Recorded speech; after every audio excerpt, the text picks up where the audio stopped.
Elle dit: la gloire est bannie d'Israël, car l'âge de Dieu est prise. 1 Samuel 4, 22. Lorsque Salomon eut achevé de prier, le feu descendit du ciel et consuma l'holocauste et les sacrifices, et la gloire de l'Éternel remplit la maison. 2 Chroniques 7, 1. Les conditions et l'état qui prévalaient en ces temps-là étaient similaires à ceux qui prévalent de nos jours. Les principes qui avaient été mis en œuvre à cette époque-là pour amener la gloire au milieu d'Israël sont tout aussi valables et nécessaires pour nos jours.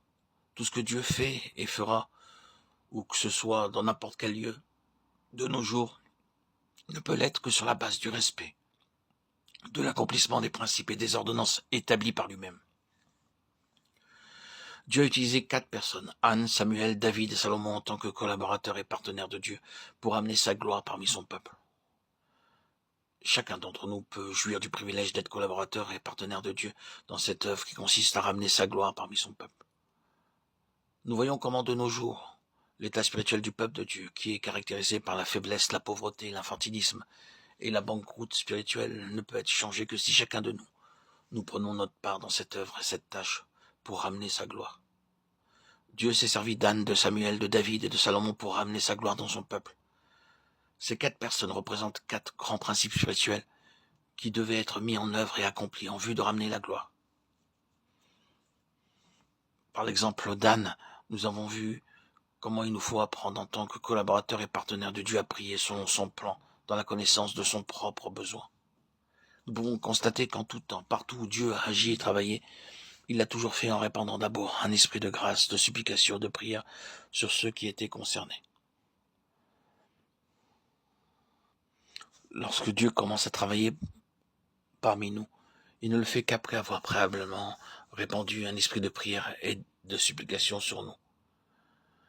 Et ceci doit nous faire comprendre pourquoi le diable déclenche l'offensive et attaque notre vie de prière dès le commencement de notre vie chrétienne.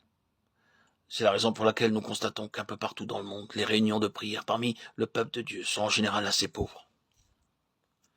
Nous ne pouvons que constater comment très peu de gens de nos jours viennent prendre part aux réunions de prière.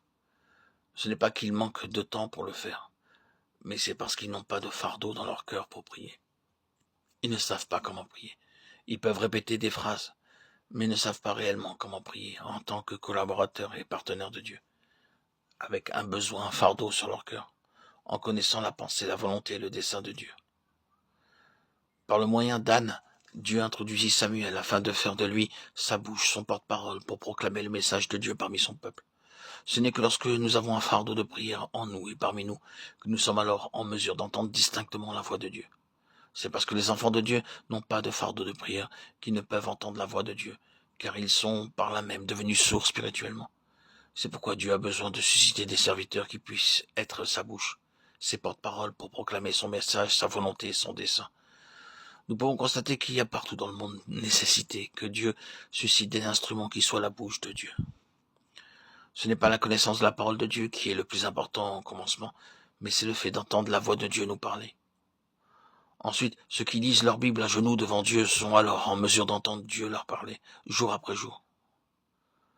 Nombreux sont ceux qui passent beaucoup de temps à lire la Bible, sans cependant entendre la voix de Dieu à travers ce qu'ils lisent.